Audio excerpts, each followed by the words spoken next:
Bom, então, dando continuidade às temáticas aqui,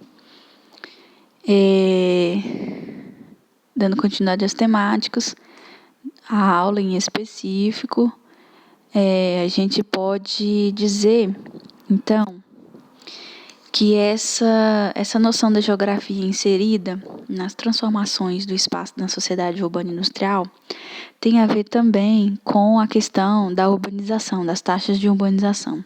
E aqui, só para exemplificar mesmo, na África, a taxa de urbanização ainda é relativamente baixa e o número de filhos por mulher é de 5 na América Latina, onde a urbanização foi intensa. Essa taxa de 2,5 é a metade da taxa africana, ou seja, que ele trata da desigualdade que existe, né, das transformações do espaço na sociedade urbana e industrial, tanto na África, quanto se a gente for pensar a nível de América Latina, né. E tudo isso contribui, então, por exemplo, a questão da baixa urbanização, com o número de filhos da mulher, tudo isso vai implicar, por exemplo, na questão da urbanização mais intensificada.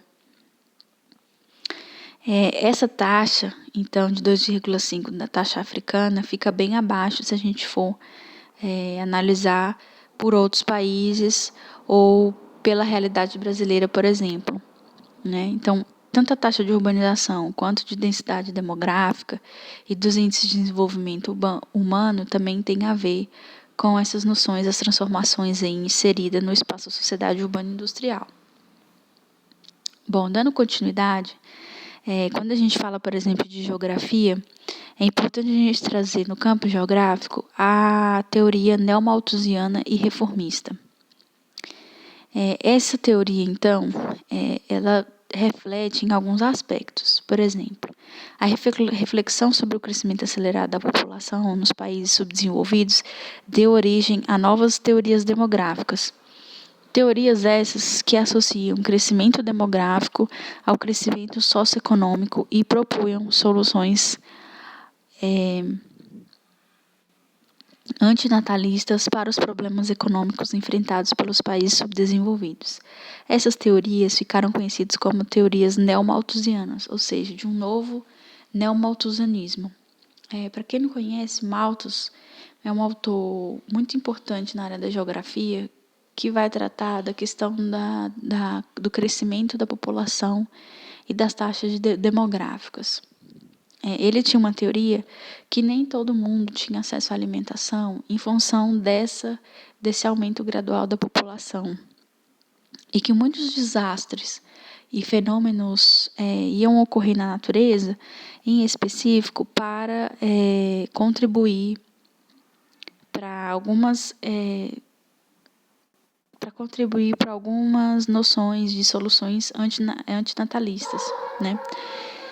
Esse é o malthusianismo. A teoria neomalthusiana, ela tem uma releitura mais moderna em relação a isso, ela é mais reformista em relação a isso, porque ela já prevê esse crescimento acelerado da população, o crescimento demográfico, socioeconômico e os problemas enfrentados em relação à fome, ao não acesso ao alimento e, principalmente, aos problemas econômicos enfrentados por partes dessa sociedade capitalista.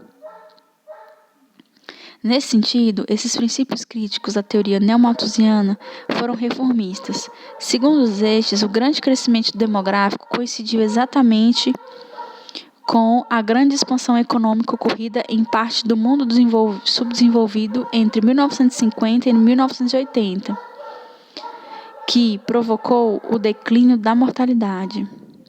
Os argumentos neomalthusianos foram desfeitos pela dinâmica demográfica real, que demonstrou historicamente que alterações nos padrões de crescimento populacional são resultantes da distribuição da renda e do acesso à cultura e à educação de uma certa forma.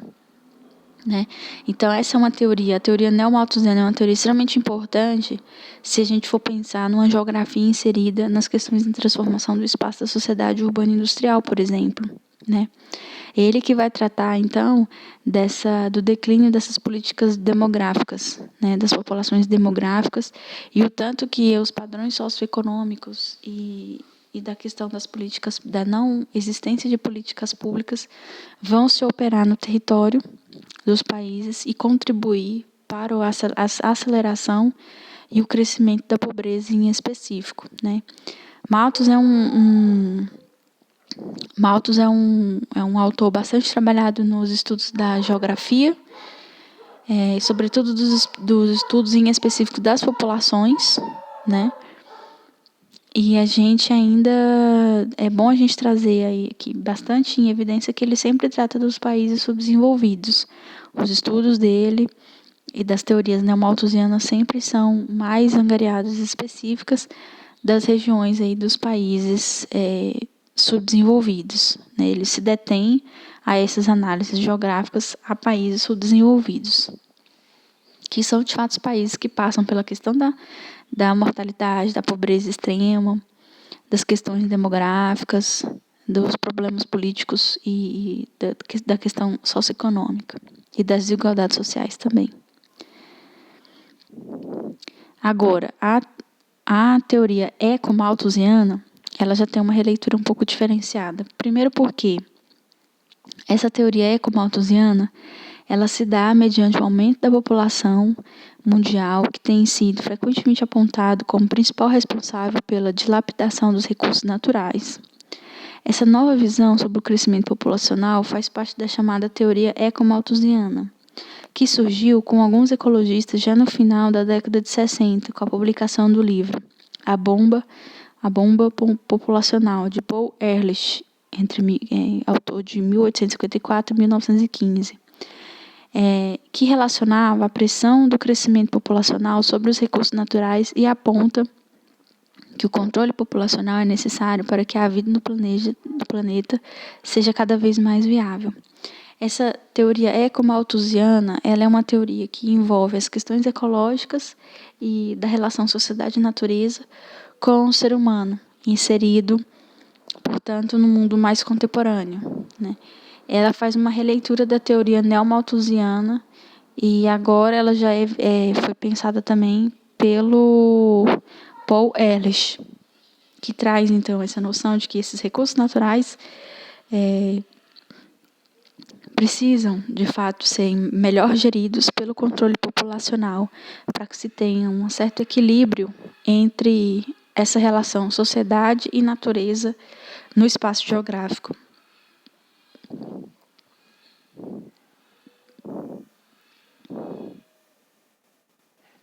Bom, se a gente for pensar, por exemplo, nas questões das grandes problemáticas sociais, de fato, os problemas de saneamento e de moradia nas grandes áreas urbanas do mundo subdesenvolvido constituem uma importante questão ecológica e social que afeta a qualidade de vida de milhões de pessoas.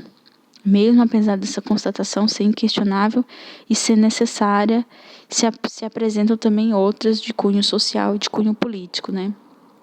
Aqui, a foto que a gente colocou aqui do lado, de fato, representa essa desigualdade social, né? Aqui a gente não tem, na foto, não se tem urbanização. A criança está andando por um caminho de madeira, né, que pode ser destruído a qualquer momento. As populações estão todas amontoadas em casas de madeira. Quer dizer que a gente não tem a questão do asfaltamento, nem do esgoto, nem da parte de uma cidade planejada. Então, tudo isso interfere no saneamento e no estilo de moradia das pessoas, e que vão impactar ecologicamente e socialmente, né? Conforme foi falado aqui. Quer dizer, nem todas as áreas do país, nem todas as áreas do globo, dos países, estão, de fato, sendo mesmo industrializadas e tendo um planejamento urbano específico para controlar as questões, por exemplo, do aparecimento de doenças, né? Se a gente for pensar, por exemplo, na questão do coronavírus, uma população estando aí, morando dessa forma como está na figura, está muito mais suscetível a ficar mais a ficar mais exposta a vírus e determinadas doenças do que uma pessoa que mora no meio urbano, que tem asfalto, que tenha saneamento básico e específico, né? Então, acho que é isso que a figura aqui, de um certo modo, já quer mostrar. A apropriação, então, de recursos da natureza e das fontes de energia ocorre justamente na parte do menos populoso do mundo. Diante dessa pressão sobre os recursos naturais e da grande desigualdade social, pode-se concluir que é necessário repassar o atual modelo de desenvolvimento para que não se coloque em risco a sobrevivência do planeta, né? A gente, como sociedade, a gente já precisa começar a pensar em deixar para os nossos filhos e netos um meio ambiente mais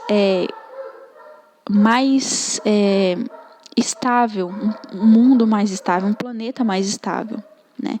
Porque só exaurir as riquezas da natureza, os rios, os lagos, a madeira, e não se pensar, portanto, no equilíbrio ecológico do mundo e do planeta, realmente o planeta Terra não vai aguentar, ele vai se sufocar em pouquíssimo tempo. Bom, então é importante a gente ter essa noção mais de equilíbrio ecológico, de fato, né? Isso é extremamente importante se a gente tratar, por exemplo, da questão da geografia inserida nesse espaço da sociedade urbana industrial. É importante a gente ter esse legado, assim, deixar esse legado ecológico e sustentável também. Aqui, por exemplo, um grande problema a ser enfrentado a âmbito dos países, da ONU e de diversos outros países do globo é a questão crescente da fome, né? A gente tem uma extremamente imensa e grande, milhões de pessoas em muitos países do globo, e nem todos os alimentos, de fato, vão conseguir contribuir para a questão da fome, para exaurir a fome, né? Ao contrário, a gente cada vez mais vê essa fome sendo, esse problema da fome sendo alterado e amplificado. Sobretudo se a gente pensar, por exemplo, nos países africanos, isso é muito complicado, isso é muito difícil, né? Porque realmente é difícil mesmo a gente pensar numa questão da fome, por exemplo, e que se não tem políticas públicas mais amplas para gerar renda e emprego para essa população. Então, são populações que passam muita necessidade, infelizmente. Nesse sentido, acho que uma das questões mais importantes da humanidade é a fome, como já havia falado anteriormente. A ONU afirma que cerca de 852 milhões de pessoas passam fome no mundo. Na sua maioria, vem de países subdesenvolvidos. Esses dados confirmam que a principal causa da fome está relacionada à distribuição de riquezas em decorrência de um modelo econômico fundamentado na desigualdade entre os países e, dentre esses países, entre as classes sociais que os compõem. Entretanto, há outras causas que servem para o não acesso aos alimentos, como as secas, as chuvas intensas, os furacões, corrupção, né, de governos. Somado a isso, também vem as práticas agrícolas inadequadas que esgotam a fertilidade do solo, que poluem as nascentes com os insumos agrícolas e que aumentam o preço dos alimentos, por exemplo, né? E aqui é importante para a gente compreender, então, o tanto que a abrangência que a fome tem, de fato, se estendido no globo, né? Isso não é um problema, por exemplo, relativo somente ao Brasil, mas a muitos continentes, sobretudo os países mais pobres, né? Como a África, como a Ásia, alguns países da Ásia, né? As regiões periféricas das grandes metrópoles. Enfim, há vários países, não é um problema só isolado, é um problema extremamente sistêmico.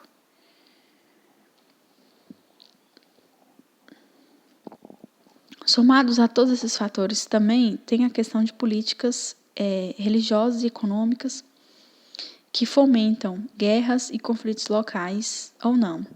Os países mais afetados são sempre os subdesenvolvidos, como a África, que tem sido palco de dezenas de conflitos étnicos nacionalistas e que de lá que vem, portanto, a maior taxa de famintos no globo. De fato, a gente vai além desses problemas da fome e problemas sociais mais intensificados, a gente vai perceber, então, também a questão de outros problemas de outras ordens também se sobrepondo, que é o caso da religião, os conflitos sociais, os conflitos entre os povos dentro do próprio país, a questão de guerras, o tráfico de pessoas, o tráfico de seres humanos, o tráfico de drogas, as religiões imperando cada vez mais no nível de vida dessas pessoas, né, em específico. Quer dizer, então você vai ter variados problemas que vão se sobrepor, por exemplo, ao problema da fome, né? E que junto a essa questão da fome vai deixar mais ainda o problema, essa questão da fome mais ainda complicada no ponto de vista dos governos locais, né? E da própria população que está sendo isolada ali por essas questões. Nesse sentido, existe, portanto, e é importante a gente tratar aqui, a chamada dinâmica demográfica no mundo subdesenvolvido. No início do século XXI, outro fenômeno começa a se apresentar no mundo desenvolvido. Trata-se da estabilização demográfica, em que as taxas de crescimento demográfico tendem a ficar em 0% ao ano, ou seja, a chamada implosão demográfica, a diminuição da população mundial, como sua consequência, o envelhecimento da população e a falta de fecundidade para cobrir esses números. Há projeções de que até 2050 serão para cada idoso 0,5 jovens, ou seja, muitas economias do planeta serão prejudicadas por falta de mão de obra. E a instabilidade financeira será um fator predominante. Aqui a gente já vê um certo envelhecimento da população, né? Se a gente for pensar nisso a nível de Brasil, a gente já percebe que tem um certo envelhecimento da população brasileira e também de outros países. E aí a gente pode ter um problema sério, né, de colapso dessas políticas sociais aí, tanto a nível de mercado de trabalho quanto de previdência social, por exemplo, né?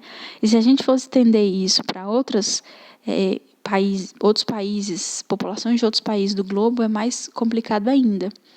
Quem conhece um pouco a Europa e os países europeus, como Portugal, França e Espanha, já se tem um número de idosos muito mais visíveis do que, por exemplo, de jovens. A população idosa nesses países europeus é muito maior do que a população de jovens no mercado de trabalho, por exemplo, né? Então, são países que a gente tem que pensar, por exemplo, na questão dessa dinâmica demográfica, de fato, do quanto que isso vai impactar políticas sociais e políticas também com relação à questão da população, né, inserida, então, nesse mercado de trabalho. Por isso, é importante assim, estudar um pouco a geografia inserida nessas transformações do espaço da sociedade urbana e industrial para compreender o tanto que essa questão populacional tem a ver com essas transformações do espaço na sociedade, né? Sobretudo essa sociedade que transita da parte urbana e industrial. Nesse sentido, a gente tem, por exemplo, a teoria da transição demográfica, né? Essa teoria nos diz que, em oposição à ideia de que o mundo estaria num processo de explosão demográfica, os demógrafos retomaram a teoria de transição demográfica, elaborada ainda na primeira metade do século XX,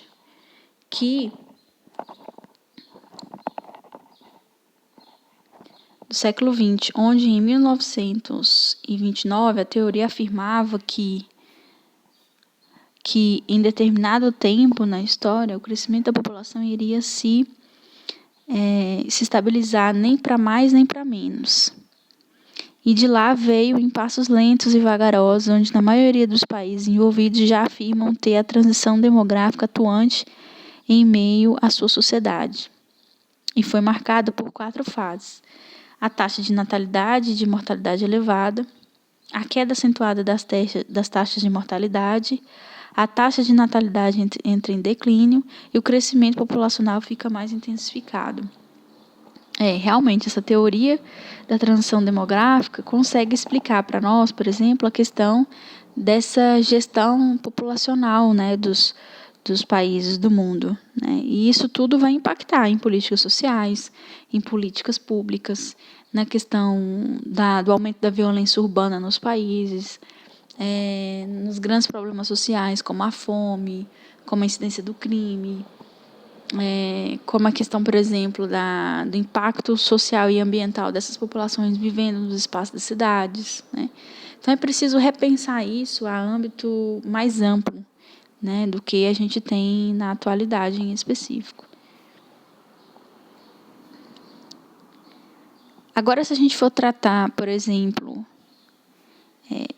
na questão da população brasileira, que a gente pode se deter mais a isso, por a gente estar no Brasil, o crescimento da população brasileira, até pouco mais do século passado, o Brasil tinha cerca de 17 milhões de habitantes, né, o equivalente hoje a menos da metade da população de São Paulo. Em 2012, de acordo com o IBGE, e aí desculpa o erro ali, gente, o IBGE é com G, a gente escreveu, tá com J, mas é com G. A população do país era de aproximadamente 194 milhões, o que coloca o Brasil como o quinto mais populoso do mundo.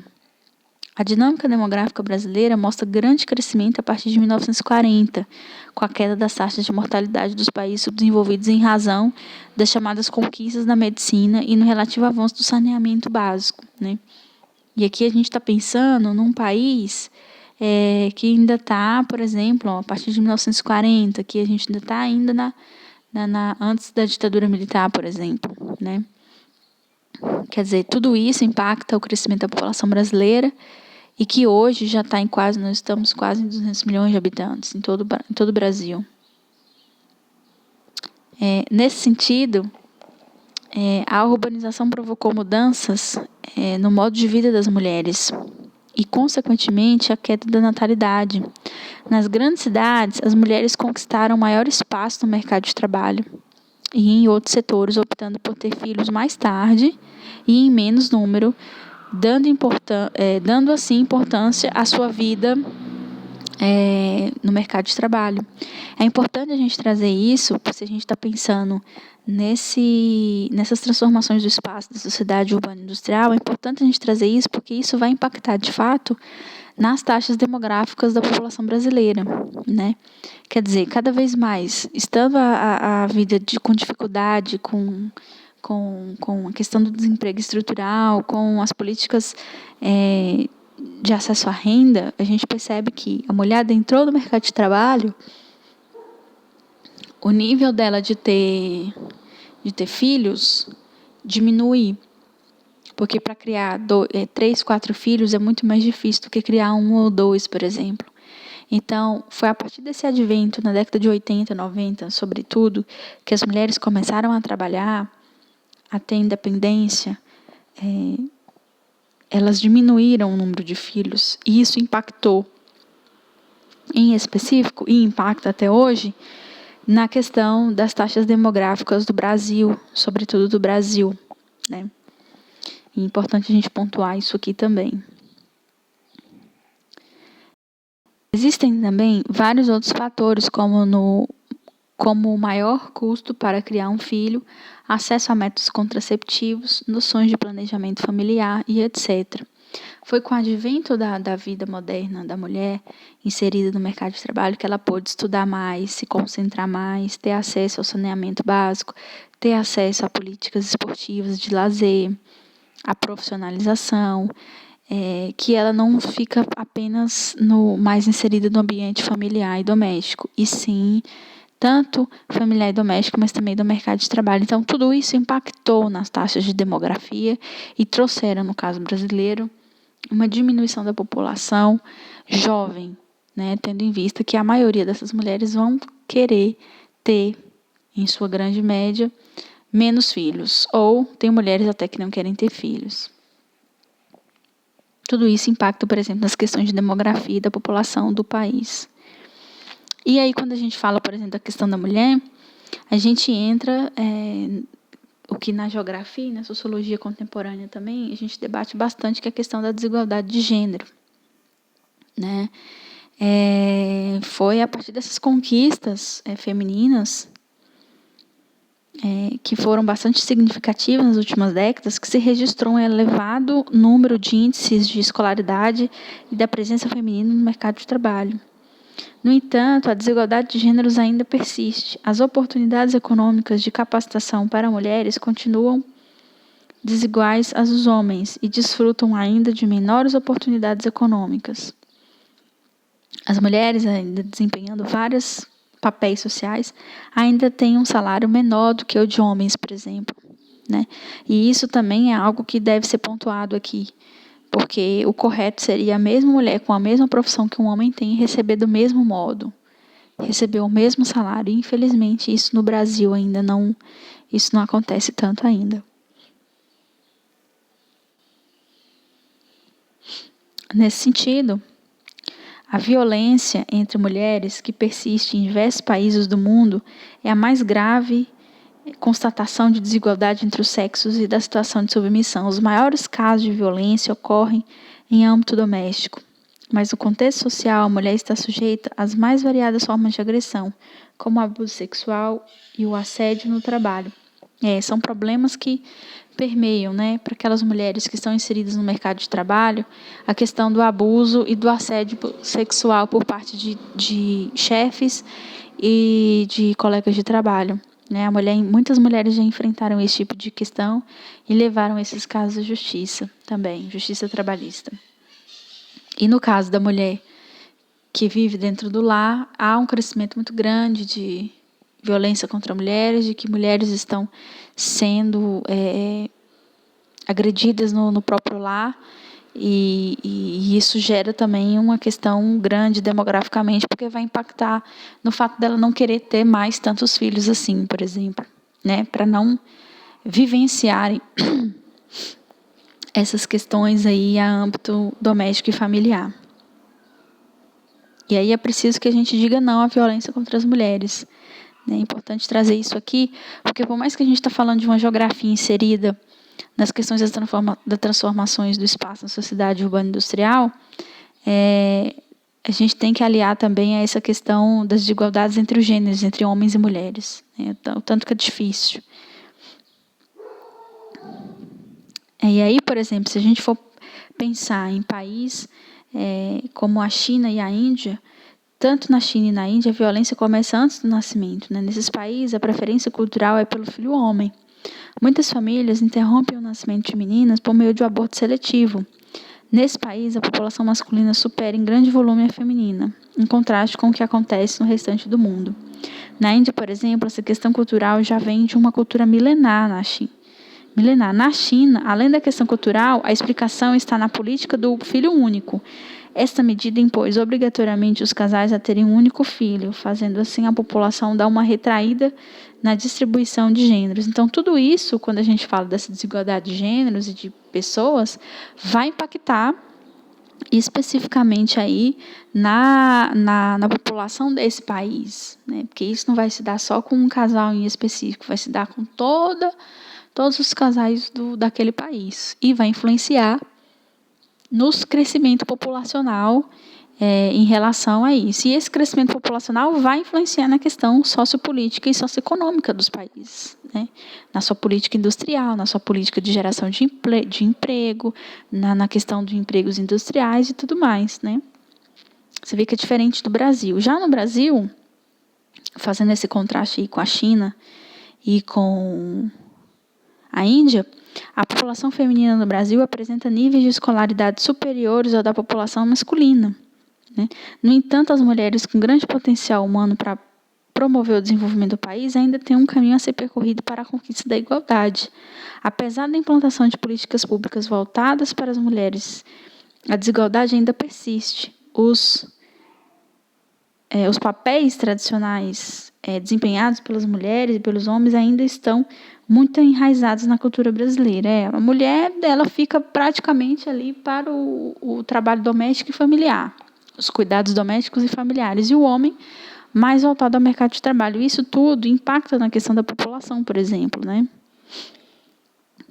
E aí, uma pessoa que a gente não pode deixar de falar, uma grande conquista que foi para as mulheres, foi a implantação da Lei Maria da Penha, em 2006, tendo a finalidade de coibir a violência doméstica e familiar contra as mulheres, estabelecendo condenações mais severas aos agressores. Aqui é a Maria da Penha na foto ao lado, e a grande conquista, que foi uma conquista de cunho internacional, que ela conseguiu, então, a implementação da Lei Maria da Penha, que vai regulamentar as questões aí do sistema de justiça criminal em relação à violência doméstica. Mas tudo isso influencia também na concepção de população, de crescimento demográfico. Bom, se a gente for pensar na expectativa de vida da população por sexo, há um pouco mais de um século havia um equilíbrio entre o número de homens e mulheres no mundo. Porém, desde o final do século XIX, os números mostram um aumento progressivo no número de mulheres até o século XIX. As principais causas da mortalidade eram doenças infectocontagiosas que atingiam proporcionalmente homens e mulheres. A partir do século XX, o aumento na mortalidade foi causado pelas doenças cardiovasculares e que afetam ainda, principalmente, mais os homens do que as mulheres. Essa expectativa de vida da população por sexo também vai impactar na questão das questões populacionais do Brasil e do mundo, assim, né? E, para finalizar, existe uma esperança de vida no mundo, né? No Brasil, assim como em outros países, outro fator contribui para uma menor expectativa de vida dos homens, é a violência. Os homens são os principais autores e vítimas de violência, né? Se a gente for pensar, os homicídios e os acidentes de trânsito atingem mais homens do que mulheres. Quer dizer, os homens, eles têm muitos, né? Não são todos, mas alguns são um pouco mais... não são tão preocupados em relação a essa questão da vida e se expõem mais ao risco do que as mulheres, por exemplo. E tudo isso, gente, vai impactar nessas noções do crescimento demográfico e populacional de um país. Né? Isso tem muito... E aí, para a gente trazer para o lado da geografia, a geografia estuda, então, esses movimentos das transformações do espaço na sociedade urbana e industrial, né? Para a gente compreender melhor. Bom, na próxima aula, então, a gente vai tratar sobre o processo de industrialização com as transformações no trabalho, tá? E aí eu aguardo vocês na próxima aula.